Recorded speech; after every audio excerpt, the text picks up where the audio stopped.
컷. 오케이. 아 웃었어.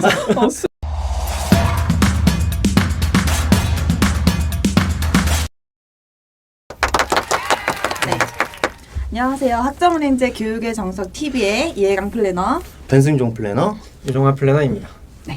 오늘은 학점은행제를 통해서 학위를 취득하시는 분들이 전문학사나 또는 학사학위 취득하실 때 어떤 식으로 취득을 하셔야 되는지, 그리고 학위 취득할 때 주의하셔야 되는 점이 어떤 것들이 있는지 다 같이 함께 알아보는 시간 가져보도록 하겠습니다.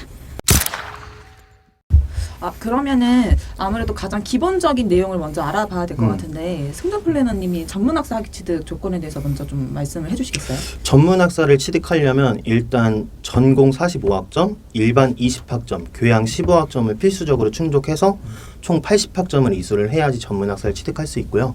이제 전문학사 같은 경우에는 전문대학교 졸업학력과 동등한 학력으로 인정을 받고 있습니다.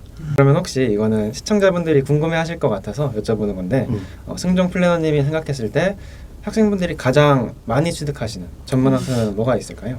뭐 대표적으로는 경영 전공 전문학사가 있고, 그 외로 사회복지 전공 전문학사, 아동가족 전문학사가 있는데 이렇게 진행을 하는 이유가 100% 온라인으로 진행이 되기 때문입니다. 이 외 전공들 같은 경우에는 뭐 온라인으로 진행이 되는 전공들도 있긴 하겠지만 대부분 오프라인 수업도 병행을 해야 되는 전공들도 있고, 뭐 학점 이수 방법 중에 자격증을 취득을 안 하면 학위 취득이 안 되는 전공도 있기 때문에 꼭 본인이 원하는 학위 과정을 진행하면 되긴 하지만 뭐 학점은행 전문학사 추천을 드리자면 개인적으로 이렇게 세 가지를 드리고 있긴 합니다.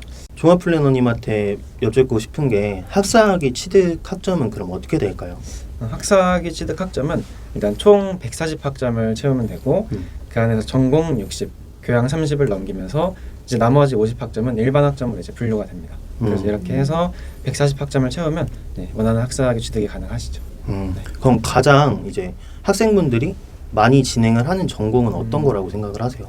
이제 가장 꾸준히 많이 하시는 건 아무래도 경영학사 학위죠. 이제 편입을 하시거나 그냥 단순 학력 개선을 희망하실 때는 아무래도 경영학이 수업을 하다 보니까 경영학으로 많이 진행을 하시고, 요즘엔 또 이제 컴퓨터공학을 많이 좀 진행을 하시더라고요. 이제 IT 계열로 취업을 하는 게 워낙 대세다 보니까. 그렇죠. 컴퓨터공학 아니면 뭐 심리학, 사회복지학, 아동학도 꾸준히 학생분들이 취득하시는 학위입니다.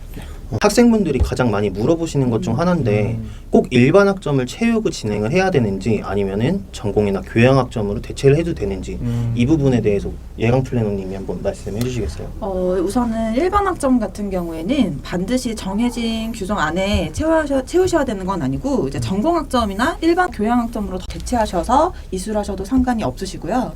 그래서 아무래도 이제 학생분들이 좀 많이 물어봐요. 학습설계표를 직접 저희가 세워서 보내드릴 때 일반 학점이 20학점, 50학점 채워야 되는 걸로 알고 있는데 왜 전공이나 교양 학점으로 더 많이 들어가 있나요? 라고 이제 물어보는 경우가 상당히 많거든요. 초과하는 것 같아요. 그렇죠. 근데 반드시 그걸 지켜서 이수하셔야 되는 건 아니고, 이제 전공이나 교양 학점 대체하셔도 되고, 근데 이제 다만 이제 20학점, 50학점 규정이 되어 있는 이유는, 예를 들어서 우리가 전적대 학점을 갖고 왔을 때 이런 경우에 전적대에서 전공으로 이수했던 학점이 학점은행제로 일반 학점으로 넘어갔을 때는 최대가 20학점, 50학점까지만 이제 인정이 되기 때문에 그 부분만 좀 학생분들이 좀 참고를 해주셨으면 합니다. 깔끔하네요. 네. 깔끔. 오케이. 그럼 바로 이어서 또 예강 플래너님한테 한번 질문을 드려보면 그럼 이런 학위들을 취득할 때 주의해야 할 점은 뭐가 있을까요?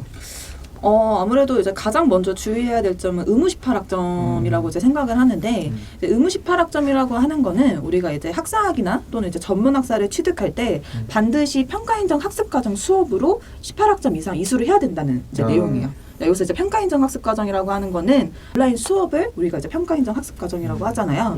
그래서 보통 한 과목당 저희가 이제 3학점씩 진행이 되기 때문에 최소 6과목 이상은 온라인 수업으로 들으셔야지만 학사학이나 전문학사 취득하실 때 문제가 없다라는 게 이제 의무 18학점 규정이라고 생각해 주면 될 것 같아요. 그러면 승종 플래너님이 아는 또 다른 주의사항은 또 뭐가 있을까요? 이거는 이제 아시는 플래너분들도 있고 생각보다 모르시는 플래너분들도 좀 많아요. 한 교육원에서 전문학사 취득 시 온라인 강의로 최대 60학점까지 이수가 가능하고 학사학위 진행 시 한 교육원에서 105학점까지 이수가 가능하다는 점이에요. 만약에 온라인 강의를 통해서 학사학위 진행 시에 105학점을 넘겨서 108학점을 이수를 했다 하면은 3학점은 버리게 되는 거죠. 그러다 보니까 꼭 이 부분에 대해서 주의를 해야 됩니다. 중요한 부분. 이걸 모르면 돈 버리게 되는 거예요. 아, 중요한 부분이죠. 중요한 부분이지. 아주 중요하죠. 네. 그러면 종합 플래너가 생각을 하는 네. 학점은행제 학위 취득할 때 주의 사항이 있을까요? 하나 놓치기 쉬운 부분은 일단 전공 필수 학점이라는 게 모든 전공마다 존재하는데 그 전공마다 일단 전공 필수 학점이 다 다르거든요. 그래서 이제 학습자분들이 처음에는 몇 학점을 이수해야 되는지 몇 과목을 이수해야 되는지 모르시다 보니까 그걸 확실히 알려면 어떻게 해야 될까요?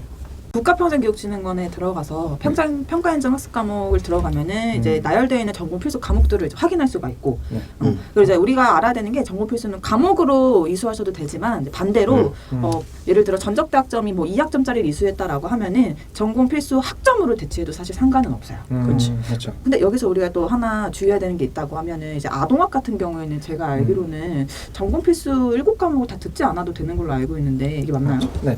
전공 필수 핵심제라고 해서 이제 그중 5과목만 이수를 하면 아동학은 전공 필수가 다 채워지는 걸로 인정이 됩니다. 뭐 만약에 여기서 중요한 거를 말하자면 뭐 보육교사 2급을 따고 싶다 하면은 아동학 전공 필수 중에 보육실습을 들으면 되고 그렇죠. 이제 보육교사를 안 따고 싶다 하면 보육실습을 제외하고 다른 전공 필수를 들으면 되는 거죠. 뭐 이렇게 해서 뭐 학위 취득을 할 수 있는 거라 생각을 하시면 될 것 같아요. 네. 오늘은 이렇게 우리가 이제 학점은행제를 통해서 학위 취득할 때 이제 알아야 되는 꼭 내용들 그리고 또 주의사항에 대해서 같이 이제 의견을 좀 나눠봤는데요.